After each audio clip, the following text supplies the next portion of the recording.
Peuple révolutionnaire du Grand Sahel, d'Afrique et du monde, bon, bonsoir à vous. Ça fait 2 jours que nous n'avons pas eu de live. C'est parce que le sable est très occupé. Le sable lutte sur plusieurs fronts simultanément. Et pourquoi? Parce que nous sommes en révolution. Et en révolution, tout est urgent, absolument tout, sans aucune exception. Donc j'ai pensé à faire ce live aujourd'hui pour d'abord faire un rappel aux uns aux autres. Nous sommes dans une lutte et on ne doit jamais baisser la garde. Il ne faut pas que la victoire sur l'ennemi nous amène à croire que tout est gagné et qu'on peut aller dormir. Non. L'ennemi, comme de par le passé, a su nous le montrer et chaque fois à la quête de nouvelles stratégies pour trouver une brèche afin de pouvoir s'y engouffrer. Et c'est à nous, patriotes, de maintenir cette veille citoyenne, jour et nuit. Parce que l'ennemi, quand il finit de sacrifier des idiots, qui, le prenant pour amis, s'engagent à ses côtés pour détruire leur propre pays, soi-disant parce qu'ils sont contre le pouvoir en place, et quand il finit de les sacrifier, il cherche d'autres sacrifices. Nous n'avons de cesse de conseiller les gens. Si beaucoup de gens avaient écouté nos conseils dès le départ, beaucoup de gens n'allaient pas tomber dans le piège sordide de l'ennemi. Ils n'allaient pas devenir l'ennemi de leur propre patrie. Ils n'allaient pas s'infliger toute cette honte dont ils se sont infligés. Parce que, qu'est-ce qui est difficile à comprendre? On est dans une dynamique populaire, un pouvoir du peuple, défendu par le peuple, un choix souverain de notre brave peuple, qui est le premier protecteur de cette dynamique. Tu t'ériges un ennemi de ça là, ça veut dire que c'est le peuple que tu veux combattre. Personne ne peut vaincre le peuple, absolument personne. Donc, après ces échecs, après les premiers échecs, ça devrait servir de leçon à beaucoup de gens. Mais vous avez vu de plus en plus des gens perfides, fourbes, parfois des gens cupides, tombent dans le piège de la manipulation de l'ennemi et ils recortent le fruit de leur trahison. Donc, nous, à notre niveau, ce qu'on doit faire, on a fini de conseiller les gens. Ce qu'on doit faire, c'est de maintenir vaille que vaille la veille citoyenne. Le sable est en train de travailler sur quelque chose. Le moment venu, vous saurez c'est quoi. Et ce qui est sûr est que cette révolution-là, nous allons la parachever. D'une façon ou d'une autre, cette révolution réussira. Cette révolution changera définitivement le visage de notre nation. Le chemin de la liberté sur lequel nous sommes engagés, nous allons continuer à cheminer sur ça jusqu'au bout. Il n'y a pas d'obstacle qui va nous détourner de cette voie, de cet idéal. Il faut que vous vous rappeliez aussi, vous braves citoyens, braves soutiens, vous braves patriotes, vous qui êtes même l'essence de la révolution, que des moments de découragement vont survenir par moments. Des moments d'incompréhension aussi. Mais à chaque fois, il faut se rappeler de l'idéal, de pourquoi on s'est engagé dès le premier jour. Et de pourquoi on ne doit jamais tomber dans le piège de l'ennemi. Et de pourquoi on ne doit jamais se décourager. Parce qu'aucune œuvre humaine n'est parfaite. Toutes les œuvres humaines sont perfectibles. C'est pour ça que naturellement, les erreurs feront partie du parcours de la révolution. Mais puisque la révolution, c'est vous, c'est à vous de corriger ou d'indexer les erreurs de la révolution de la bonne façon pour que les choses puissent être corrigées. Mais il ne faut jamais laisser un moment de découragement vous faire basculer dans le camp de ceux qui sont en train de lutter contre notre patrie. Avant de faire ça, il faut penser à ceux qui, au front, dans la sueur, le sang défendent notre drapeau. Des gens qui, dans le froid ou la chaleur, dans la soif et la faim, défendent notre drapeau, défendent notre idéal. Est-ce qu'ils ont déjà dit qu'ils sont fatigués? Non. Est-ce que malgré par moments, les moments de découragement, ils ont baissé les bras? Non. Nous continuons de dire que nous avons un pays parce que des gens acceptent de mourir pour ce pays-là. Et ce que nous devons à ces gens, c'est la loyauté et la reconnaissance. Nous ne devons pas trahir le sacrifice de ceux qui ont tout donné pour ce pays-là. C'est pour ça que nous avons l'obligation d'être des exemples. Nous devons tout faire pour ne jamais nous-mêmes devenir le contraire de ce que nous sommes en train de défendre. Nous devons tout faire pour ne jamais trahir la cause que nous sommes en train de défendre. Nous devons tout faire pour ne pas aussi devenir un obstacle à nos dirigeants bien-aimés.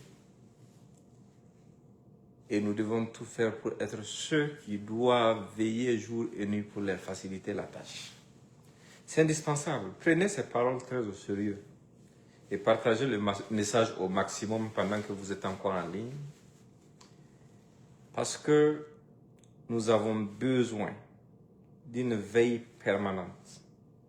Parce que le chemin sur lequel nous nous sommes engagés n'est pas un chemin d'à peu près. Non, non, non, non. C'est un chemin de vie ou de mort. Parce que la défaite n'est pas une option. Comme on va échouer, on ne pourra jamais échouer.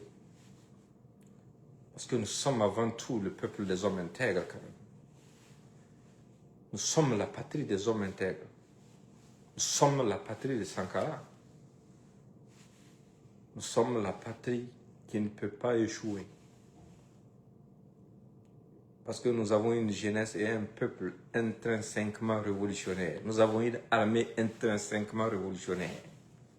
Ce n'est pas par hasard qu'au cours de l'histoire des indépendances à nos jours, le Burkina Faso, à différentes époques, se retrouve au centre du monde en termes d'intérêt révolutionnaire. Ce n'est pas un hasard.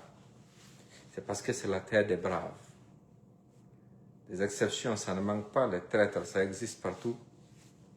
Mais si les choses fonctionnent, c'est parce que la majorité de notre peuple,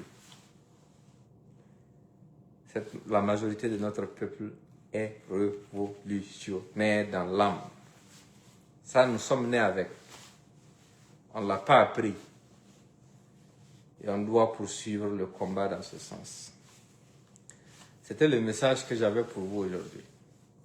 Et avant de partir, je vais dire merci à nos vaillantes forces de défense et de sécurité ainsi qu'à nos vaillants VDP. Même dans le silence, nous sommes conscients de votre sacrifice et de tout le travail que vous êtes en train de faire jour et nuit pour le bonheur de notre peuple, pour que nous puissions continuer de nous revendiquer d'un pays, pour que nous continuions d'avoir un drapeau, pour que nos enfants puissent avoir l'espoir d'un avenir meilleur que le nôtre. Vous donnez votre sueur et votre sang pour ça. Nous sommes reconnaissants, nous sommes fiers. Et c'est ce qui fait de nous des Burkinabés.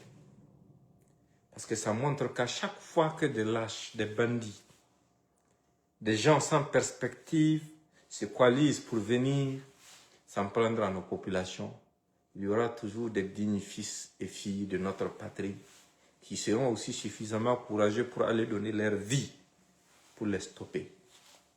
C'est ça, le Burkindim. Nous sommes vraiment très, très, très, très fiers. Et nous sommes aussi fiers par tout ce que vous avez démontré comme attachement aux principes, aux valeurs même patriotiques. Parce que toutes les manipulations, la désinformation, les tentatives de sabotage qui ont été tentées pour vous démoraliser ont échoué. Comment ne pas être fier de cette armée? Comment ne pas être fier de ces VDP? Nous sommes très fiers de vous. Et merci encore pour tout ce que vous êtes en train de faire. Partagez au maximum pour que chacun de nos frères et sœurs engagés dans l'armée et au sein des VDP puisse voir ce message. Parce que nous sommes fiers, nous n'avons que vous, hein. Nous n'avons pas d'autre alternative. On ne compte sur personne, sur rien du tout.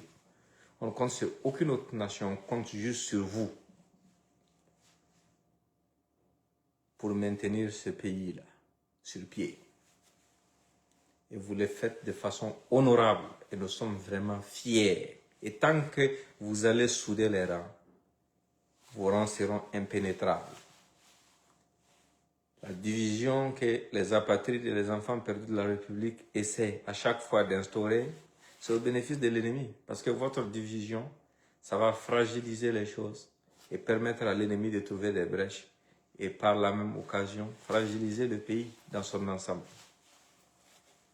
Donc, nous avons tous compris que si on évite le combat en brousse, le problème viendra nous trouver en ville.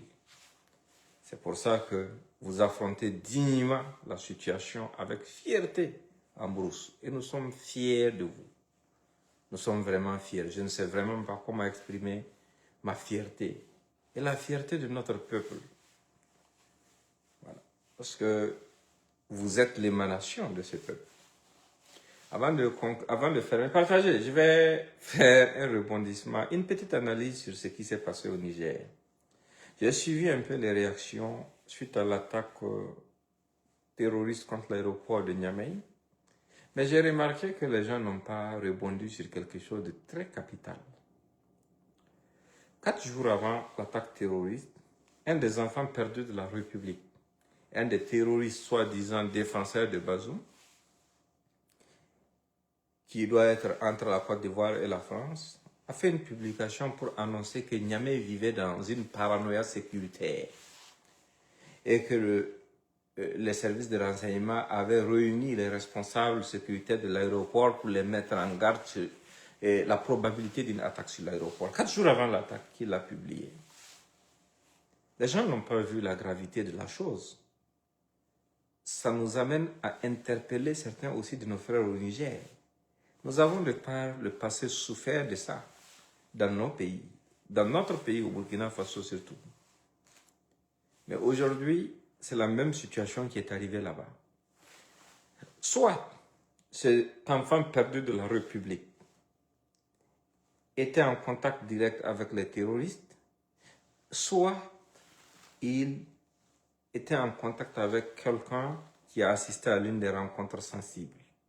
Et si c'est le cas, cette personne qui a fait ça là, doit savoir qu'elle a sur sa conscience tous les dégâts posés par les terroristes lors de cette attaque. La mise en danger même de ses frères d'armes.